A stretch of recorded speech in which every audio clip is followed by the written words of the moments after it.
Hi PSC capsule learn with മീയിലേക്ക് എല്ലാവർക്കും സ്വാഗതം. മൗലിക അവകാശങ്ങളുടെ ലാസ്റ്റ് പാർട്ടാണ് മതസ്വാതന്ത്ര്യത്തിനുള്ള അവകാശം, സാംസ്കാരികവും വിദ്യാഭ്യാസപരവുമായ അവകാശം, ഭരണഘടനാപരമായ പ്രതിവിധിക്കുള്ള അവകാശം. ഈ 3 മൗലിക അവകാശങ്ങളുമാണ് ഈ ക്ലാസ്സിൽ ഡിസ്കസ് ചെയ്യാൻ പോകുന്നത്. എന്നാൽ നമുക്ക് ആരംഭിക്കലാമാ. മതസ്വാതന്ത്ര്യത്തിനുള്ള അവകാശം ആർട്ടിക്കിൾ 25 മുതൽ 28 വരെയാണ്. മതസ്വാതന്ത്ര്യത്തിനുള്ള അവകാശം ആർട്ടിക്കിൾ 25, 26, 27, 28 എന്നീ ആർട്ടിക്കിളിലാണ് പ്രതിപാദിക്കുന്നത്. ഓർത്തു വെക്കുക.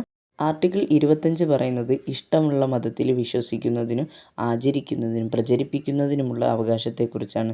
നമുക്കിഷ്ടമുള്ള മതത്തിൽ വിശ്വസിക്കുക, അതുപോലെ തന്നെ അതിൻ്റെ ആചാരങ്ങൾ പിന്തുടരുകയും അത് പ്രചരിക്കാൻ ആ മതം പ്രചരിപ്പിക്കുവാനുമുള്ള അവകാശത്തെയാണ് ആർട്ടിക്കിൾ 25 പറയുന്നത്. അതുപോലെ തന്നെ നമുക്കതിൽ ഓർത്തു വെക്കേണ്ടതാണ്, സിഖ് മതവിശ്വാസികൾ മതാചാരത്തിൻ്റെ ഭാഗമായി കൃപാണുകൾ, അതിലെ ഒരു നീണ്ട ഒരു കത്തിയില്ലേ, ആ കത്തി ധരിക്കുന്നത്, അത് കൊണ്ട് നടക്കുന്നതിനൊക്കെ അധികാരം ലഭിക്കുന്നത് ഈ അനുച്ഛേദം 25 മുഖേനയാണെന്നുള്ളത് ഓർത്തു വെക്കുക. ആർട്ടിക്കിൾ 25 പ്രകാരമാണെന്നുള്ളത് ഓർത്തു വെക്കുക. അപ്പോൾ ഇഷ്ടമുള്ള മതത്തിൽ വിശ്വസിക്കാനും ആചരിക്കുന്നതിന് അതുപോലെ തന്നെ പ്രചരിപ്പിക്കാനുള്ള അവകാശമാണ് ആർട്ടിക്കിൾ 25. ആർട്ടിക്കിൾ 26 പറയുന്നത് മതവിഭാഗങ്ങൾക്ക് മതപരമായ സ്ഥാപനങ്ങൾ, ജീവകാരുണ്യ സ്ഥാപനങ്ങൾ സ്ഥാപിക്കുന്നതിനും നോക്കി നടത്തുന്നതിനുമുള്ള അവകാശത്തെക്കുറിച്ചാണ്.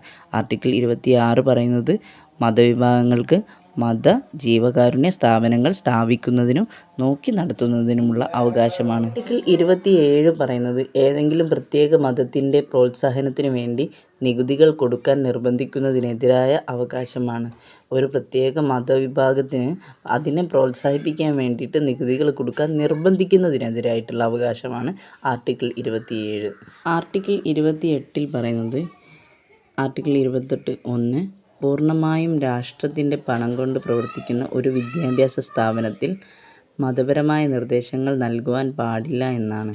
അതായത് സർക്കാർ സ്ഥാപനങ്ങളിൽ പൂർണ്ണമായി രാഷ്ട്രത്തിൻ്റെ പണം കൊണ്ട് പ്രവർത്തിക്കുന്ന ഒരു വിദ്യാഭ്യാസ സ്ഥാപനത്തിലും എന്തുണ്ടാകാൻ പാടില്ല, മതപരമായ നിർദ്ദേശങ്ങൾ നൽകുവാൻ പാടില്ല എന്ന് പറയുന്നത് 28(1) അതുപോലെ തന്നെ അനുച്ഛേദം 28(2) പറയുന്നത് മതപരമായ പ്രബോധനം നൽകുന്ന ഏതെങ്കിലും ട്രസ്റ്റിൻ്റെയോ എൻഡോവ്മെൻറ്റിൻ്റെയോ കീഴിൽ പ്രവർത്തിക്കുന്ന സ്ഥാപനങ്ങൾക്ക് 28(1) ബാധകമല്ല. മതപരമായി നടത്തുന്ന സ്ഥാപനങ്ങൾക്ക് 28(1) ബാധകമല്ല എന്നാണ് പറയുന്നത്.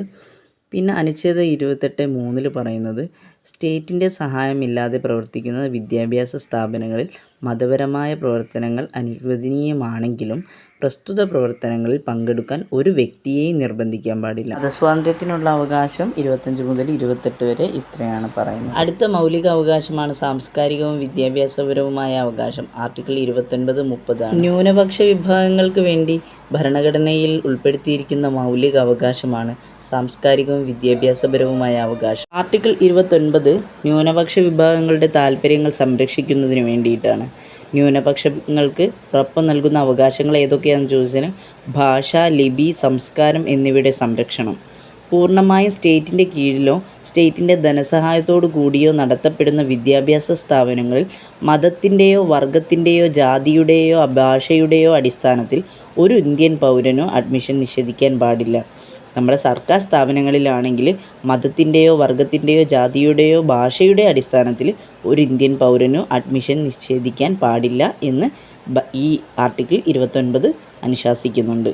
ആർട്ടിക്കിൾ 30 പറയുന്നത് ന്യൂനപക്ഷ വിഭാഗങ്ങൾക്ക് വിദ്യാഭ്യാസ സ്ഥാപനങ്ങൾ ആരംഭിക്കുന്നതിനും അത് നടത്തിക്കൊണ്ടു പോകുന്നതിനും കുറിച്ചുള്ള അവകാശമാണ്. ഇത്രയും കാര്യമാണ് സാംസ്കാരികവും വിദ്യാഭ്യാസപരവുമായ അവകാശത്തിൽ പറയുന്നത്. ആർട്ടിക്കിൾ 29, 30 ന്യൂനപക്ഷ വിഭാഗങ്ങളെ സംരക്ഷിക്കുന്നതിന് വേണ്ടിയിട്ടുള്ള ആർട്ടിക്കിൾ ഏതാണെന്ന് ചോദിച്ചാൽ ആർട്ടിക്കിൾ 29, 30 ആണ്. അത് ഓർത്ത് വയ്ക്കുക, മറന്നു പോകാതിരിക്കുക. മൗലിക അവകാശങ്ങളിൽ ഏറ്റവും പ്രധാനമായ അവകാശമാണ് ഭരണഘടനാപരമായ പ്രതിവിധിക്കുള്ള അവകാശം. ആർട്ടിക്കിൾ 32 ഭരണഘടനാപരമായ പ്രതിവിധിക്കുള്ള അവകാശം. ആർട്ടിക്കിൾ 32 ഏറ്റവും പ്രധാനപ്പെട്ടതാണ്. മൗലിക അവകാശങ്ങളിൽ മൗലികമായത് എന്നറിയപ്പെടുന്നത് ആർട്ടിക്കിൾ 32 ആണ്. മൗലിക അവകാശങ്ങളിൽ മൗലികമായത് എന്നറിയപ്പെടുന്നത് ആർട്ടിക്കിൾ 32 ഒരു വ്യക്തിക്ക് തൻ്റെ മൗലികാവകാശങ്ങളിൽ ഏതെങ്കിലും ഒന്ന് ലംഘിക്കപ്പെട്ടാൽ അവ പുനഃസ്ഥാപിക്കുന്നതിനു വേണ്ടി സുപ്രീം കോടതിയെ നേരിട്ട് സമീപിക്കാനുള്ള അവകാശം നൽകുന്ന ആർട്ടിക്കിളാണ് ആർട്ടിക്കിൾ 32. ആർട്ടിക്കിൾ 32 ഭരണഘടനയുടെ അടിസ്ഥാന തത്വങ്ങളിലൊന്നാണെന്നാണ് സുപ്രീം കോടതി പ്രസ്താവിച്ചിട്ടുള്ളത്.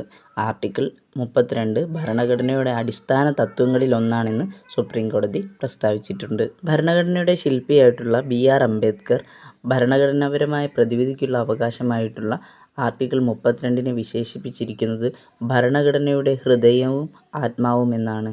ഭരണഘടനയുടെ ഹൃദയവും ആത്മാവും എന്ന് B.R. അംബേദ്കർ വിശേഷിപ്പിച്ചിരിക്കുന്നത് ആർട്ടിക്കിൾ 32 ഇതോട് കൂടിയിട്ട് മൗലികാവകാശങ്ങളുടെ ക്ലാസ് വൈൻഡപ്പ് ചെയ്യാണ്. ഇത്രയും കാര്യങ്ങളാണ് മൗലികാവകാശങ്ങളിൽ പഠിക്കാനുള്ളത്. വീഡിയോ ഇഷ്ടപ്പെട്ടാൽ ലൈക്ക് ചെയ്യുക, സബ്സ്ക്രൈബ് ചെയ്യുക. പിന്നെ നിങ്ങൾ എന്തെങ്കിലും നിർദ്ദേശങ്ങളുണ്ടെങ്കിൽ അത് കമൻറ്റ് ചെയ്യുക. നിങ്ങളുടെ ഫ്രണ്ട്സിനോ ആർക്കെങ്കിലും ഇഷ്ടപ്പെട്ടാൽ നിങ്ങളിതൊന്ന് ഷെയർ ചെയ്തേക്കുക. ഇത്രയാണ് പറയാനുള്ളത്. ഇനി അടുത്ത ക്ലാസ്സുമായിട്ട് കാണാം. Thank you for watching.